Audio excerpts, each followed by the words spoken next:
Now, students, as you know, there are two types. The first one we have discussed, that is the mechanical wave, in which medium is necessary or medium is required for their propagation.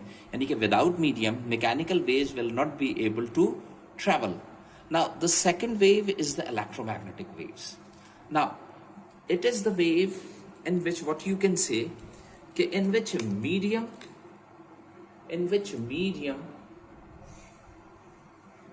is not required. यानी कि ये ऐसी waves हैं जिसमें medium की जरूरत है ही नहीं. If you are having any medium, if you are not having medium, medium is there, medium is not there, they must travel. यानी कि if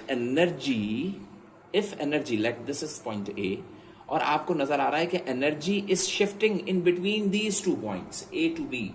आपके पास यहां से एनर्जी चली है, एक पैकेट, एक बंडल चला है, और energy reaches at point B.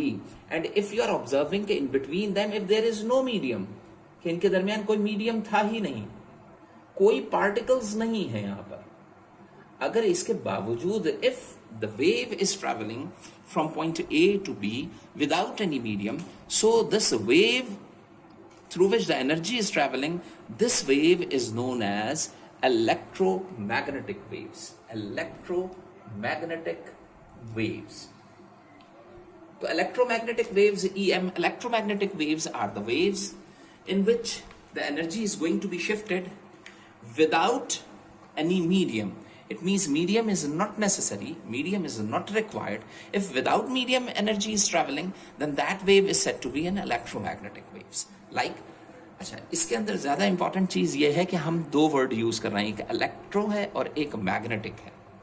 तो जब हम इलेक्ट्रो की बात करते हैं तो यहाँ पे ये जो वेव होती है ये हाइपोथेटिकल वेव है, यानी कि ये वेव जो है ये इमेजिनरी में ड्रॉ कर सकता हूं.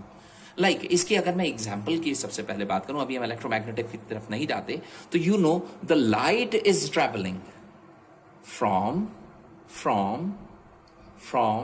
सन टू द अर्थ. आपको पता है कि सन, यहां पे आपके पास सन है, यहां पे आपके पास अर्थ है. सन से लाइट जो है वो अर्थ तक पहुंच रही है, बट यू नो कि in between there is a space, and inside the space there is no particle. आपके यहां पे नो पार्टिकल है, कोई पार्टिकल मौजूद नहीं है. If there is no particle, तो इट मीन्स कि no medium in between them. Without any medium, the energy is shifting from sun to the earth, so the wave which is responsible to shifting that energy, that wave is known as electromagnetic waves. तो electromagnetic waves वो waves होती हैं, like अगर मैं example आपसे पूछूं कि what would be the example of electromagnetic waves, so what you can say कि light can be travel without any medium.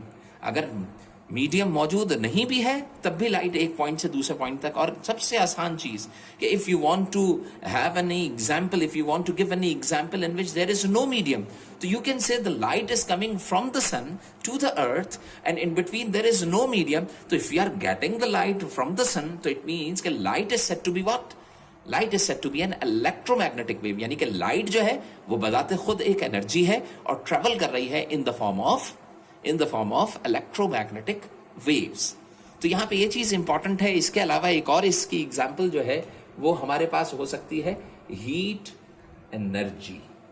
अब यू नो कि if heat is shifting, if heat is travelling from one body to another body, तो there is no need, it is not required to have any medium in order to travelling of the heat.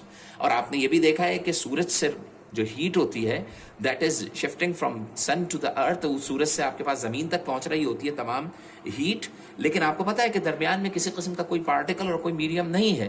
तो इसका मतलब क्या हो गया कि दो major examples जो हमारे पास होंगी वो एक लाइट हो जाएगी और दूसरी क्या होगी, हीट होगी.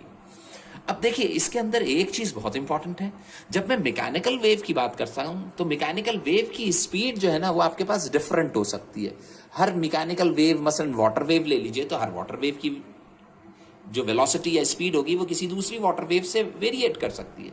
अगर वेव जनरेट कर रहा हूं रोप में तो वो कभी ज्यादा हो सकती है कभी कम. But when we talk about the light heat और द लाइट एनर्जी और द हीट एनर्जी, और वी कैन से कि when we talk about the electromagnetic wave, तो ये याद रखिएगा कि इसकी जो एनर्जी होती है दैट रिमेन्स द सेम और कांस्टेंट, और उसकी स्पीड और वेलोसिटी जो होती है वो हमेशा कांस्टेंट रहती है, कभी चेंज नहीं होती, and that velocity is 3 × 10⁸ meter per second. यानी कि दुनिया में जितनी भी इलेक्ट्रोमैग्नेटिक वेव्स मिलेंगी आपको, चाहे वो हीट की फॉर्म में हो, चाहे वो लाइट की फॉर्म में हो, they always travel with a speed of 3 × 10⁸ metre, where that is very high speed.